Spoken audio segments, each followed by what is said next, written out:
Hello and welcome to Jan's Art and Design. Now, for those of you that don't know, I'm actually a professional artist. I generally do abstract work, but I've been known to do many other types of artwork. If you feel that you'd like to give a donation to help me with this channel and specifically with my artwork, it would be very much appreciated. Anyway, guys, I was going through my videos and I came across this video where I was helping a friend who said that they weren't an artist, although it's hard to believe it if you wait and see what he actually created. It's amazing. Anyway, I wanted to share this with you. So let's get on with it. Yeah, D. Higgins, right? Look at that hat. Hello. Look at that hat. Hello, hat. Hello. Also, Jan demanded, of course, that we have this color today for our text things that fits her outfit. Oh, yes, yes. There's a reason why I don't show my face on here anymore. Oh, dearie me. Anyway, so he set this all up, which I thought was a fabulous setup. And he's going to start. We're going to move on. We don't need to hear everything at the very beginning because we did like to chat an awful lot. So let's go from here. Right. Like a vanishing point. Where it's like a perspective thing. Now, I did try and speak to Carsten about using a high vanishing point.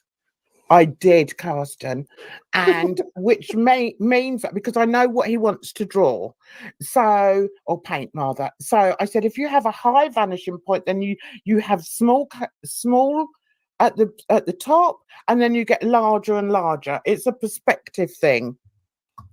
But having said that, I want Carsten's got his own vision. So I want him to paint his own vision. What I also liked was the fact that he wasn't using a brush. I like that because when you're painting, if you want depth, try using something other than just a paintbrush. Try using things like a sponge, or there's so many different things you can use to get different textures. Some people like, you know, the really like the loofah type of sponge that's got bigger holes in it. So that's how you acquire different depths to your work. Not what's in my head, because you know, I'm an abstract artist, so more often than not, things. I don't think that this will be very realistic also. I don't think so. Yeah, but that doesn't matter. It's the vision, and I want you to achieve your vision. I have to say that when he first started using the dark, I was a little bit worried because generally you start with lighter colors so that you can layer on top of lighter colors, but he knew the effect that he wanted. He knew where he wanted this painting to go, so I left him to it. I want this picture to be just what you want it to be. So I mean, I will give you a few tips as you go along, or as we go along, if you want to. Right, so depth, yes, it is. It's kind of depth, but it's a bit like, they call it perspective. If you paint in perspective, like, you know, like if you paint, let me see, if you've got a picture of, say, I can't explain it now. If you've got a picture of a landscape and far away, obviously the things far away are smaller. So you have to bear that in mind when you're painting. Hang on, I'm just going to lose me. That's it. Hi, Martin. Hello. Yeah, I didn't describe that very well, did I? Sorry about that. I didn't describe it or explain what perspective is. It's quite difficult it's a difficult thing to learn. And if you look at videos where you can look at videos, put it that way, where you can see how you work with a vanishing point, generally you'd put a dot where you want that vanishing point to begin. So if you imagine the vanishing point, say a third down from where he's painting at the moment, and then some people would then draw a line, a horizontal line, just so that they know that that's where I still can't explain it, but that's where the landscape, right, if you imagine it, why am I doing this? I don't know why I'm doing this, guys. But if you imagine that this is a landscape picture, your vanishing point is the horizon. That's what I'm trying to say. I don't know why I didn't think of that word at the time, but that's what it is. So it's like if you're, say, on a flat land, a flat sort of farmland, imagine, right, in a field, and the furthest point that you can see would, in a painting, would be the vanishing point. So if you want it, say a third down from that picture or a third down from that canvas, then that's where you would draw your line. That would be the horizon. Now, perspective is all about angles, which I am rubbish at, but I have done paintings that I have used perspective in it. And to help yourself, you can use the line, the dot that you put there as the vanishing point. You can bring it down, draw a straight line on an angle coming down, say, to the left and then down to the right. That's how I normally do it. So you've almost painted like a point of a steeple leading up to the vanishing point. And so all the things that come sort of alongside that come down that line, obviously are going to be at an angle. So it's all about angles. And yeah, it sounds complicated. Some people are brilliant at it. I don't think I'm that great at it. I'll try and find some pictures to slide in here of where I've used perspection. But yeah, that's what I was trying to say. Very poorly, I have to say. So let's move on a bit to, okay, so he's filled in this bit a bit now. So let me see. Let's go to here. All right. What is gloss medium? No, you haven't. I didn't think you had, sweetheart, but it doesn't matter. Listen, I didn't want to confuse Carsten and sort of go in too much about things. No, that's fine. At the moment, I'm still fine. Good. Right, if we look here, hang on. If we look here, see all these wooden bits? They call them keys. They're called keys. And what you do is you fit them into, there's also like little bits there. Actually, while he's painting, I'll show you, just so that you can see what I'm talking about. Okay, so here I'm obviously explaining about the keys that are inside every canvas that you buy. Okay, so what keys do is stretch the canvas so that you don't end up, so that the weight of the paint, or when you paint, doesn't cause dents or grooves while you're painting. So that's what the keys are for. You put them in each of the corners and it makes the canvas taut. So let's move on from there. Let's move into here. Right, so you can see that his picture is taking shape now. And I tell you, I was very impressed and everything. He's so hard, you might as well just throw the brush away. Yeah. I know you can use spirits, white spirit, but, you know, just for me, it's just a preference for me, is acrylics. Okay. Hecate says, I use oils a lot. Could you recommend a varnish to seal a finished oil work? As I said, I don't use a lot of oil, so I'm not sure if I'm the person to ask. But if you go into like a reputable art store or even on Amazon, be sure to check that the varnish you use is not just for water-based paint. I'm lucky in that a lot of my my stock is for water-based paint. I know that you can get gloss mediums, and you could use that as a top coat. Marchand's also an artist, so I don't know whether he's got something to say there about that, but yeah, there's so many different things you can use.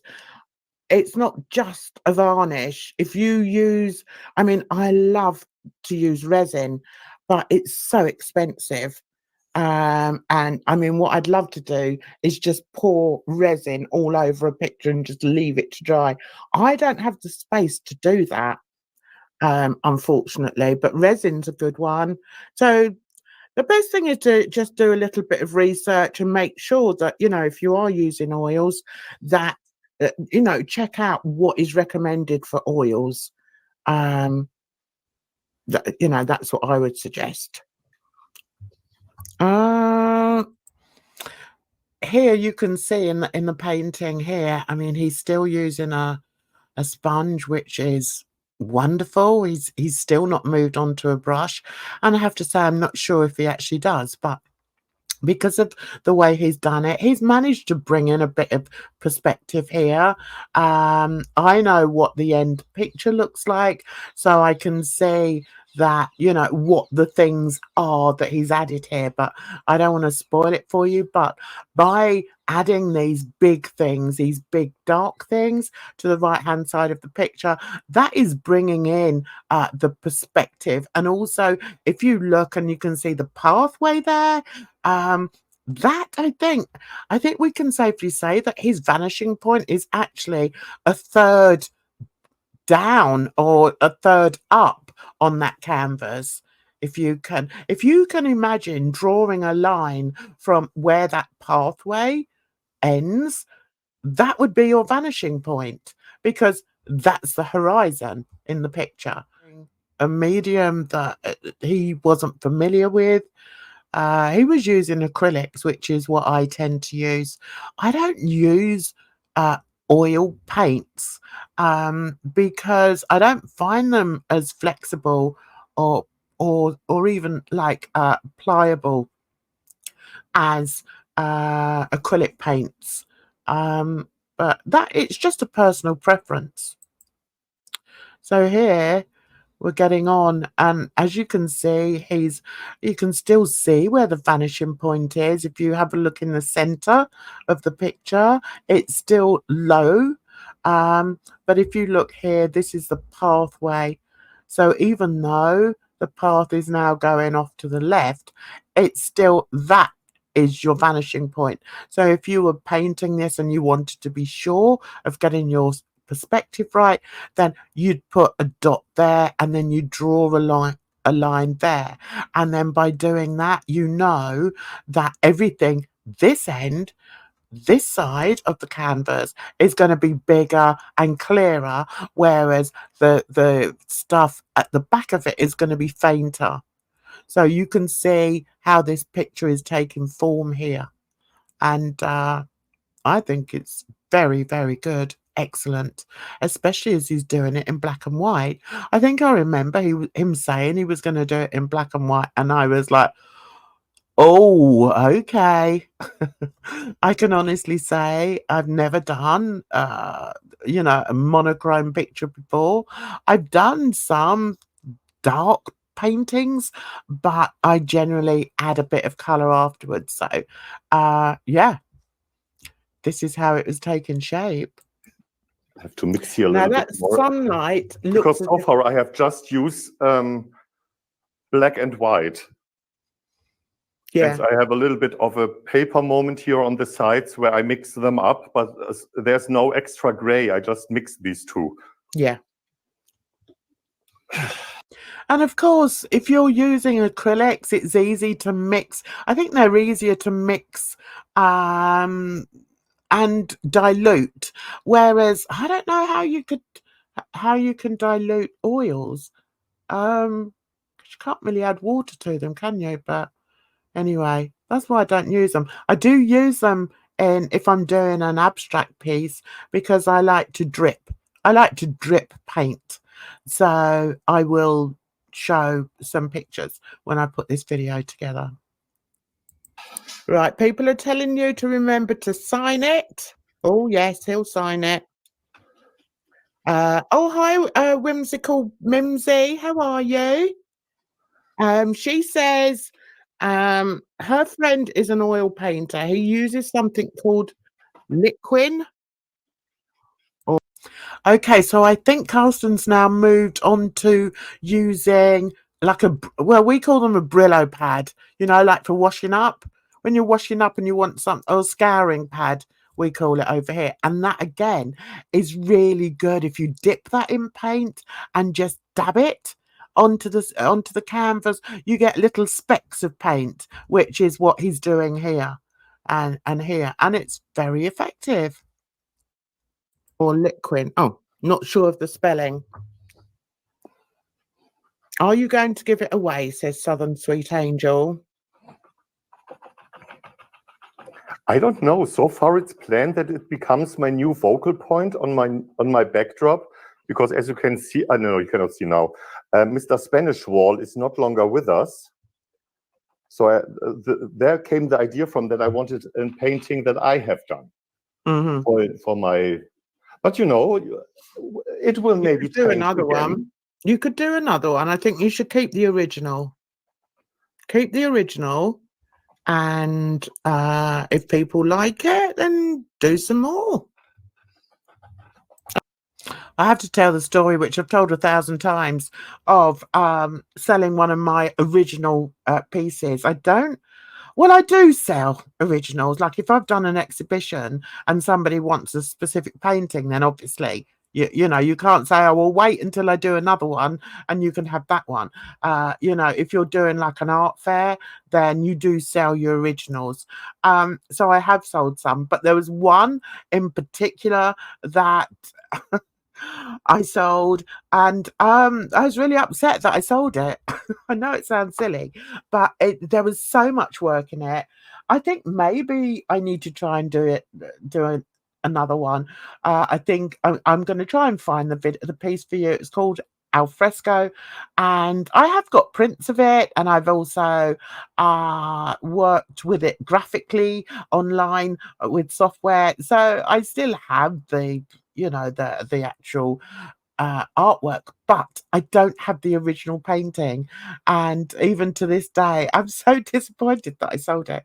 But I sold it to the council mental health section of the National Health Service, and it's now in one of their clinics. So I think to myself, well, at least other people can enjoy it. But yeah, that's just one painting that I regret selling, and that was years and years ago, guys. Still haven't got over it.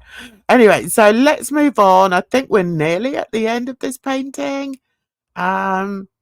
Right, I think he's just putting in the finishing touches, but I just wanted to show you this. And if you're ever not sure of your ability, give it a go, guys. Just give it a go.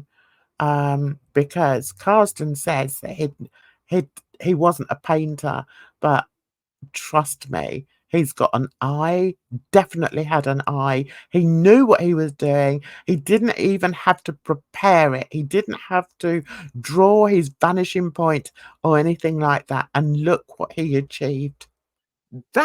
Yes, I think that's better. Yeah, so he's bringing out the light. He's trying to get like a brighter light coming through the trees. But how sensational is that? I mean, if it were me, I would probably add some figures here, just a couple very faint figures, because remember, this is going to be far away. So I would possibly just have a couple of figures here, because I think, you know, for me, I like to have people in my paintings. Even though I'm not very good at drawing people, it's very easy, especially in something like this, just to do the figure of somebody there, and perhaps a small child, and perhaps even a dog, you know. But I think we're just about finished here. You know, it's very bright here. Yes. Okay. Bring the edging in around it. Smudge around it a bit more so it's not quite so big. See? Yeah, and it's bouncing straight off that tree.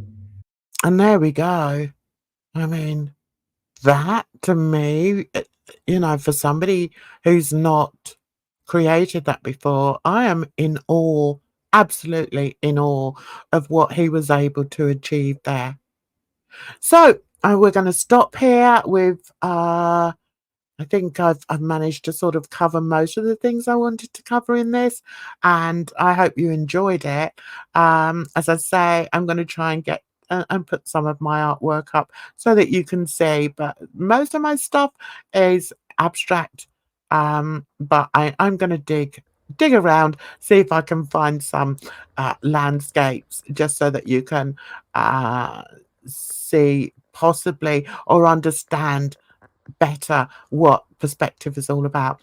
So I hope you enjoyed this. It's a different kind of tutorial, but it is still kind of a tutorial, because it's showing you from a blank canvas how you can create something really quite wonderful, and monochromatic.